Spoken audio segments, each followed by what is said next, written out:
नमो बुद्धाय. आजचा आपला विषय एक वेगळा आहे. तसं पाहायला गेलं तर फारसाही वेगळं नाहीये, पण हा अतिशय महत्वाचा विषय वाटतो. म्हणजे भिक्खू नेमकं कशाला म्हणावं, जो भगवे वस्त्र घालतो, ज्या पद्धतीनं बौद्ध धर्मात सांगितलंय त्या पद्धतीनं जे भगवे वस्त्र घालतात, ज्याला चिव्वर म्हणतात, ते घालणारा किंवा भिक्षू मागणारा, केवळ भिक्षू मागणारा, या सगळ्यांना भिक्खू म्हणावं का? तर याबद्दल अनेक गोष्टी, अनेक चर्चेत असतात. आणि स्वतः बुद्धांचा जर संदर्भ पाहिला तर बुद्धांनी भंतेजीसाठी अनेक गोष्टी, भिक्खूंसाठी अनेक गोष्टी सांगितलेल्या आहेत. त्यातल्या काही गोष्टींवर आज आपण थोडासा प्रकाश पाडूया असं म्हणूयात, किंवा थोडीशी याबद्दल चर्चा करूयात असंही म्हणूया. नमस्कार, मी सुरेश कुमार उषाभाई सुधाकर आणि तुम्ही पाहताय पिंपळाचं पान. आता भिक्खू ही संकल्पना जी आहे, मुळात ती कशासाठी आली असेल तर साधं सरळ आहे. बुद्धांनी जे काही आत्मसात केलं, जे काही ज्ञान प्राप्त केलं, त्या ज्ञानाचा उपयोग इतर समाजातील नागरिकांसाठी, म्हणजे सगळ्या नागरिकांसाठी व्हावा. म्हणजेच काय, जे दुःखाचा शोध त्यांनी लावला, दुःख निवारणाचा जो शोध लावला, तो निवारणाचा, तत्वज्ञानाचा जो गर्भित अर्थ आहे, तो अर्थ लोकांपर्यंत पोहोचला तर त्यांचं जीवन समृद्ध होईल, असा एक त्याच्या पाठीमागचा विचार होता. आता ते पोहोचण्याचं काम, अर्थात तेव्हा सोशल मीडिया नव्हतं, काही विशेष गोष्टी नव्हत्या. आता याचा प्रसार करण्यासाठी एक समूह लागतो, आणि समूहाबद्दल, संघाबद्दल बुद्धांनी जे काही मत मांडलेलं आहे ते पाहता भिक्खू संघ किती महत्वाचा ठरतो हे आपल्याला लक्षात येईल. पण त्यानंतरचा काळ जर आपण पाहिला, म्हणजे भिक्खू किंवा बौद्ध धर्माचा भारतातून ऱ्हास कसा झाला याबद्दलही आपण व्हिडिओ केलेला आहे.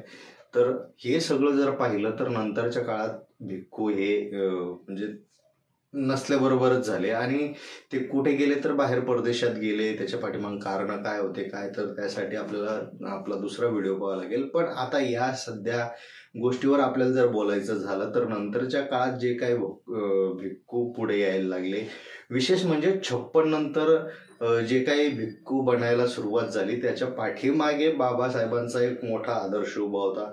पण आता आपण 2021, 22, 23, 24चा विचार केला तर अनेक ठिकाणी भिक्खू ही संकल्पना अत्यंत बदललेली आहे.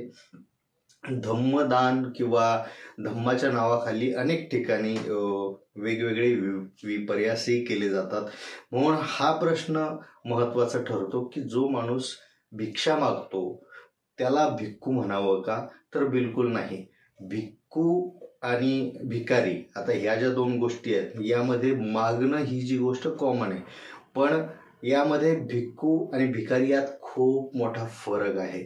दोघंही मागतात, पण दोघांच्या मागण्याचा जो एक विचार आहे, त्याच्या पाठीमागची जी काही कृती आहे, त्याच्या पाठीमागे मोठा फरक आहे.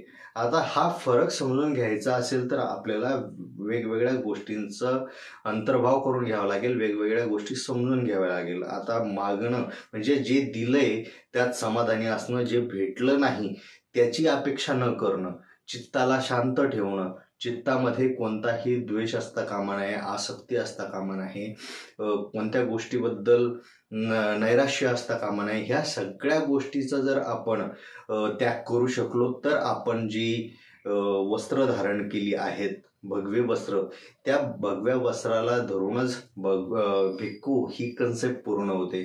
जर आपले मनच आपल्या ताब्यात नाही, आपले मनच वैराग्याकडे वळालेलं नाही, आपलं मन हे अनेक गोष्टींमध्ये गुंतलेलं आहे, तर निश्चितच त्याला भिक्खू म्हणावं का याबद्दल निश्चितच एक प्रश्नचिन्ह निर्माण होतो. आता याबद्दल आणखी काही गोष्टी अशा आहेत की भिक्खू नेमकं कोणाला म्हणावं, भिक्खूमध्ये कोणत्या गोष्टी असाव्यात, कोणत्या गोष्टी नसाव्यात, याबद्दलही मोठं तत्वज्ञान आपल्याला बौद्ध धम्मात पाहायला मिळतं. ते तत्वज्ञान कोणतं आहे ते आपण नंतरच्या व्हिडिओत पाहूया. पण या संदर्भात तुम्हाला काही शंका वाटत असेल किंवा तुमचं मत काही वेगळं असेल तर निश्चितच आम्हाला कमेंटमध्ये सांगा.